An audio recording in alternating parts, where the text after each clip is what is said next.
बिस्मिल्लाहिर्रहमानिर्रहीम अस्सलामु अलैकुम। Welcome to my channel cooking with Anam Fatima.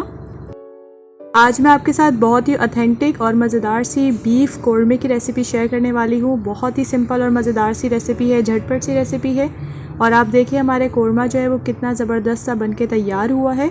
अगर आप इन्हीं स्टेप्स को फॉलो करेंगे, अगर बिगनर्स भी इसको बनाना चाह रहे हैं ना, तो वो भी इंशाल्लाह परफेक्ट रेसिपी बनाएंगे। तो आप वीडियो को एंड तक पूरा ज़रूर देखिएगा, क्योंकि कुछ स्टेप्स जो है हम फॉलो करेंगे जिससे हमारा भी कोरमा बिल्कुल बाज़ार जैसा, जैसे शादियों में हम खाते हैं ना, वैसा ही बनेगा। तो चलिए अपनी रेसिपी को स्टार्ट कर लेते हैं।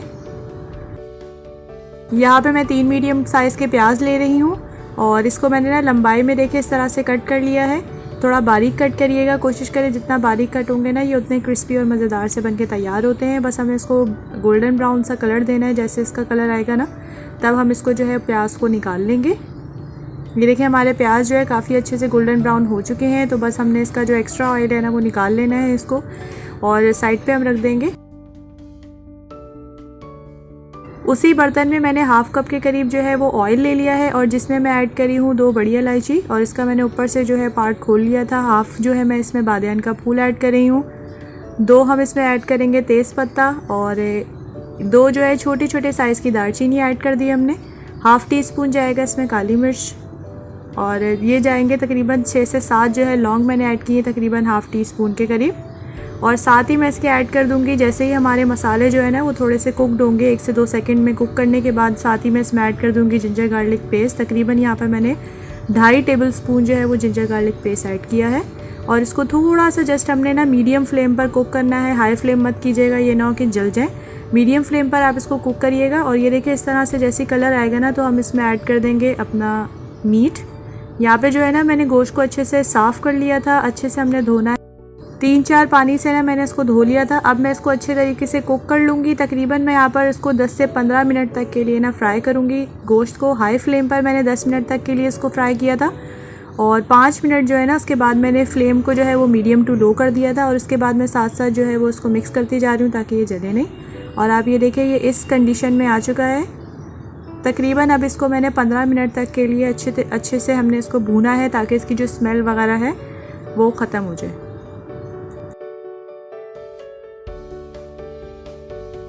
15 मिनट भूनने के बाद अब मैं इसमें ऐड कर दूंगी पानी। मैंने तकरीबन 1/4 कप के करीब पानी ऐड किया है। टोटल कोरमे में ना हम लोग 3 कप जो है भर भर के पानी ऐड करेंगे, और उसी 3 कप में से ना मैंने 1/4 कप जो है वो इसमें ऐड कर दिया है। पानी ऐड करने के बाद 1 टीस्पून सॉल्ट ऐड कर देंगे। आप अपने टेस्ट के अकॉर्डिंग एडजस्ट कर लीजिएगा। हल्दी जाएगी हाफ़ टी स्पून। इसके अलावा हाफ़ टी स्पून के करीब ही मैं इसमें रेड चिली पाउडर ऐड कर रही हूँ। आप अपने टेस्ट के अकॉर्डिंग एडजस्ट कर लीजिएगा। जो मेरा लाल मिर्चों का पाउडर है ना वो थोड़ा ज़्यादा तीखा है, इसलिए हाफ़ टी स्पून ऐड किया है मैंने। और हाफ़ टी स्पून जाएगा इसमें ज़ीरे का पाउडर, और हाफ़ टी स्पून जो है ना अभी मैं इसमें ऐड कर रही हूँ कश्मीरी लाल मिर्च। इससे सिर्फ कलर अच्छा आएगा और इसका तीखापन ज़्यादा नहीं होता। और 1.5 टीस्पून भर के मैं इसमें ऐड कर दूँगी धनिया का पाउडर, यानी 1.5 टीस्पून भर के मैं इसमें ऐड कर दूंगी। इसके अलावा हम इसको कुक कर लेंगे अच्छे से 2 से 3 मिनट तक के लिए, ताकि हमारे तमाम मसाले जो है ना वो अच्छे से पक जाए। इसके अलावा अगर किसी के पास कश्मीरी लाल मिर्च नहीं है तो आप स्किप भी कर सकते हैं, जस्ट वो कलर के लिए होती है, ताकि हमारा भी, इसीलिए हमने इसमें ऐड किया ताकि जो हमारा कोरमा है ना वो बिल्कुल बाहर जैसा बने, जैसे हम बाज़ार से लेते हैं, जैसे शादियों वगैरह में खाते हैं ना, तो उनका आपने देखा हो कलर कितना ज़बरदस्त आ रहा होता है। इसीलिए हमने इसमें वैसे ही कलर लाने के लिए कश्मीरी लाल मिर्च ऐड की थी, वैसे वो तीखी नहीं होती। इसके बाद मैं इसमें ऐड कर दूंगी पानी तकरीबन जो है ना वो 3 कप के करीब मैंने ऐड किया था। इसके बाद मैं इसमें ब्राउन जो हमने की हुई प्याज थी ना वो ऐड कर देंगे। थोड़ा थोड़ा मैंने प्याज को जो है वो ग्राइंड कर लिया था, और इसके बाद मैंने प्याज को ऐड करने के बाद थोड़ा सा हमने इसको कुक कर लेना है। जैसे इसमें बॉईल आएगा तब हम इसमें ऐड करेंगे अपनी next ingredient. Medium to low flame पर हमने इस स्टेज पे से कुक करना है। अब साथ ही मैं इसमें ऐड कर दूंगी दही जो है ना मैं यहाँ पर 1.5 कप के करीब दही ले रही हूँ। 1.5 कप के करीब हमने दही लिया है, और इसमें से मैंने 1 कप अभी ऐड कर दिया है, और हाफ कप जो है ना वो मैंने बचा लिया है, ताकि हम लोग लास्ट में जब इसको ग्रेवी, जब हमारी पूरी मतलब गोश्त पक जाएगा ना, तब हम उसमें ऐड करके अपना जो कोरमा है उसको और भी ज़्यादा दानेदार सा बना सकते हैं। लास्ट में ऐड करेंगे उसको। और इस स्टेज पे बस हमने ये तमाम चीज़ें ऐड करने के बाद ना जस्ट बॉईल आने के वेट कर लेना है। जैसे इसमें बॉईल आएगा हम इसको कवर करके रख देंगे। बॉईल आ चुका है। अब मैं इसको कवर करके रख दूंगी तकरीबन 35 से 40 मिनट तक के लिए, और मीडियम टू लो फ्लेम पर। ये देखिए 40 मिनट तकरीबन हमें हो चुके हैं। ये हमारा गोश्त जो है वो काफ़ी अच्छे से भी टेंडर हो चुका है, कुकड हो गया है। बस इसको थोड़ा सा मिक्स कर लेंगे इस स्टेज पर, और इसमें कुछ और स्पाइसेस और चीज़ें ऐड करेंगे ताकि इसका जो टेस्ट है ना वो और भी ज़्यादा ज़बरदस्त सा हो जाए और खुशबू भी बहुत अच्छी आ जाए। बट इस स्टेज में भी ना इसका कलर बहुत अच्छा आ रहा था एक तो, और खुशबू बहुत अच्छी आ रही थी। तो बस अब हम इसमें ना ऐड कर देंगे अपना दही, जो हमारा बाकी जो बच गया था ना, आधा कप के करीब दही, वो ऐड कर देंगे हम इसमें।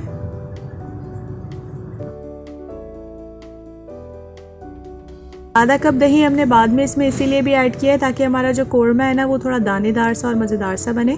और यहाँ पे 1 टीस्पून मैं यहाँ पर खुश्क धनिया ऐड कर रही हूँ, जिसको मैंने अच्छे से रोस्ट कर लिया था, और हाथ की मदद से ही मैं इसको क्रश कर लूँगी। देखिए मोटा मोटा हमें जैसे इसमें क्रश करना है इसको। हाफ़ टीस्पून इसमें जाएगा सफ़ेद वाला ज़ीरा, उसको भी मैंने अच्छे से रोस्ट कर लिया था। रोस्ट मतलब अगर आप कोई भी पैन होता है ना उसमें आप हाफ़ टीस्पून ऐड करेंगे ज़ीरे को, और थोड़ा सा उसको गर्म कर लें।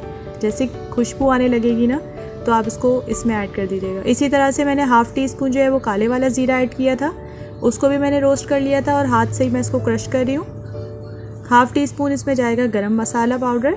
इसके अलावा अगर आपके पास काले वाला ज़ीरा जो है वो अवेलेबल नहीं है तो आप वाइट वाला जो ज़ीरा होता है ना वही 1 टीस्पून रोस्ट करके इसमें ऐड कर सकते हैं। हाथ की मदद से क्रश कर लें, इससे ये होता है इसका टेस्ट बहुत अच्छा आता है और खुशबू भी बहुत अच्छी आती है कोरमे में।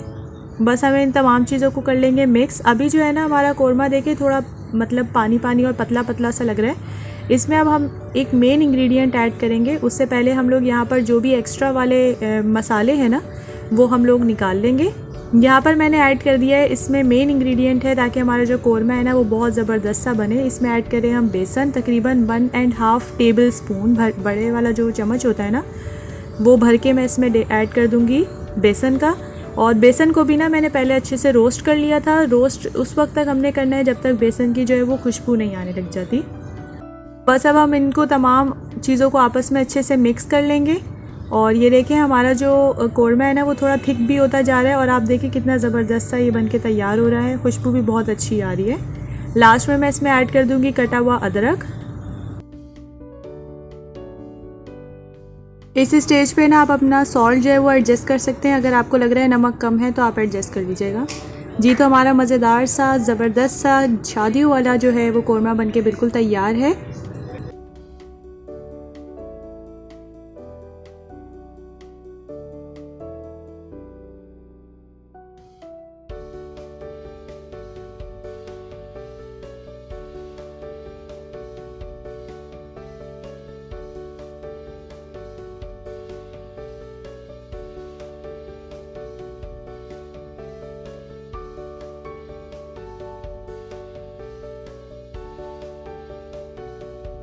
अब लास्ट में ना मैं इसको बहुत ही मीडियम टू लो फ्लेम पर जो है वो कवर करके रख दूँगी तकरीबन 8 से 10 मिनट तक के लिए। ज़्यादा फ्लेम हाई मत कीजिएगा, ये ना नीचे से जल जाए। बस बहुत लो फ्लेम पर हमने इसको रख दिया था ताकि थोड़ा सा और जो है इसका मसाला जो है वो अच्छे से कुकड हो जाए। हमारा तो मज़ेदार सा कोरमा बनके बिल्कुल तैयार है। आपको अगर आज की रेसिपी पसंद आई हो तो आप इसको प्लीज़ लाइक और शेयर ज़रूर कर दीजिएगा अपनी फ्रेंड्स एंड फैमिली के साथ।